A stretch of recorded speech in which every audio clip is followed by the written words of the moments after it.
ভাইয়ের সাথে ওনার পরিচিত, ভাইয়ের আরেকটা ফ্রেন্ড আছে রনি, ওর মাধ্যমে। তো এইভাবে করেই নাকি ভাইয়া ওনার ঘরে বসে নেশা টেশা আজকে থেকে 8 মাস আগে থেকে।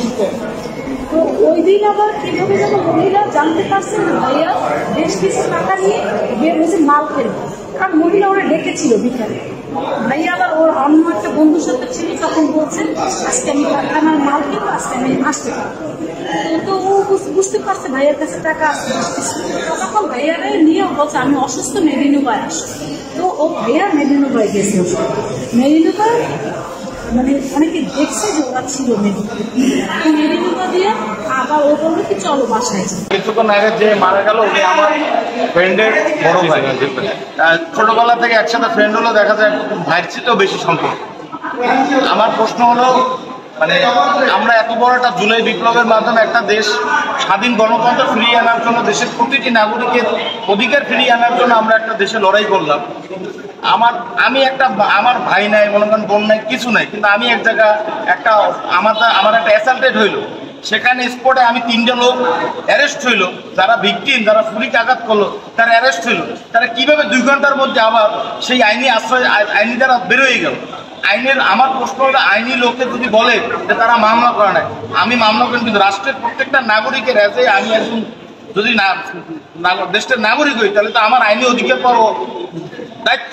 তাহলে আমরা একটা জুলাই বিপ্লব করলাম, এত কিছু করলাম, তাহলে একটা অপরাধী, একটা লোক লাইফ সাপোর্টে সে আজকে মৃত্যুবরণ করলো, তার 2টা নাবালক বাচ্চা, তার ওয়াইফ মারা গেছে, তার বাচ্চা আজকে আমাদের কাছে প্রশ্ন করে যে আমি আমার মারে 6 মাস আগে হারালাম, আমি মা ডাকতে পারি না, এখন আমি বাবাও ডাকতে পারবো না। এখানে কি এই দায়িত্ব, এইটা কি আমাদের জাতি হিসেবে বা আমাদের মানুষ হিসেবে আমাদের বিবেককে নাড়া দেয় না? আমার আমি একটা নাগরিক, আমি একজন মানুষ হিসেবে আমার যেটা বলা দরকার আমি বলছি। কারণ একটা জায়গা থেকে এমনিতে অপরাধী একটা অপরাধ করে পালিয়ে যায়, সেখানে আমরা একটা স্পটে গেলাম, আমি কথার কথা ধরে নিলাম যে লোক যে মারা গেছে তার ধরে নিলাম থাকতে পারে, আইনি সহায়তা, আইনি সাহায্য পাওয়ার অধিকার সবাই আছে, আইন হাতে তুলে নেওয়ার অধিকার তো কারো নাই। সে তো ডিফিনিটলি ওখানে ওই আইন হাতে নিয়ে গেছে, সে একটা লোকের একটা ছুরিকাঘাত করলো, যার কারণে সে মৃত্যুবরণ করলো।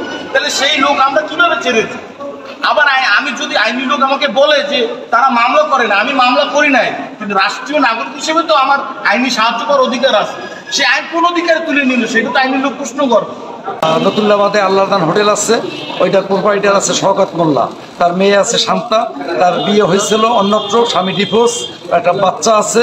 আর আমার এই ভাতিজা মাসুদুর রহমান মাসুদ, সে সিএমপি রোডে একটা বাসা নিয়ে তার বাসার পাশেই ভাড়া থাকতো।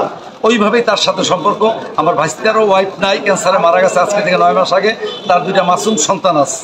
সে চাইছিল ওই মেয়েরে ভালো করিয়া বিয়ে করবে এবং 2জনে সংসার করবে। ওই মেয়ে নাকি শান্তা বলছে যে আমার টাকা আছে অনেক, আমার সম্পদ আছে, আমি তোমার বয়ে খামো, তোমার বাচ্চা আমি মানুষ করবো।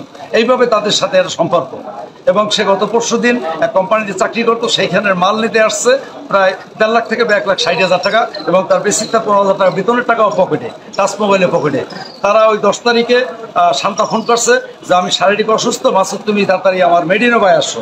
সেটা ফুটেজ আছে। এবং স্টেশন বাজারের পাশে আমাদের জাহান ফ্যাশন আছে, আমার আত্মীয় স্বজনে তারা দেখছে মাসুদের লগে মেয়েরে ঘুরতে, হয়তো দোকানে খাবার দাবারও করছে।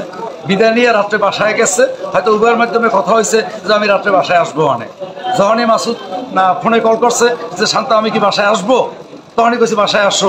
বাসায় ঢোকার পরেই সে দোতলা সিটকানি আটকাই দিয়া, এটা মানে তাদের আগেই প্ল্যান প্রক্রিয়া করা যে তারে ঘায়াল করবে। এই তার পকেট দিয়ে থাবাইয়া সিনাইয়া মোবাইল নিয়ে গেছে, মানি ব্যাগ নিয়েছে, টাকা পয়সা নিচ্ছে। অবশ্যই আমার টাকা যদি কেউ সিন ক্রিয়েট করে, আমি বাঁচার তাগিতে টাকা আগে বাঁচাবো। এই দুনিয়াতে হলো টাকা প্রধান। যেভাবে ঘরের মধ্যে তারা লাঞ্ছিত করছে, 5-7 জনে চলা রড যেভাবে তারা আহত করছে, পর্যায়ক্রমে ফ্রিজের উপর ছুরি ছিল রাখা, তাদের ছুরি আঘাত করছে। যেটুকু আমি শুনছি শওকত মোল্লার ছেলে লোকমান মোল্লা, এবং তারে হ্যান্ডকাপও পরাইছে পুলিশ। বাসা থেকে তারা গ্রেপ্তার করে নিয়েও আসছিল তাদের 2-3 ভাইকে, ঠিক আছে। আর কিভাবে 2 ঘন্টার মধ্যে তারা আবার বিদ্যর্বে বাসায় ঘুমায় রাত্রে, কি কারণে প্রশাসন ছাড়িয়ে দিল একটা মার্ডার কেসের আসামিকে? তাই প্রশাসন কি কোনো জনগণের ভক্ত?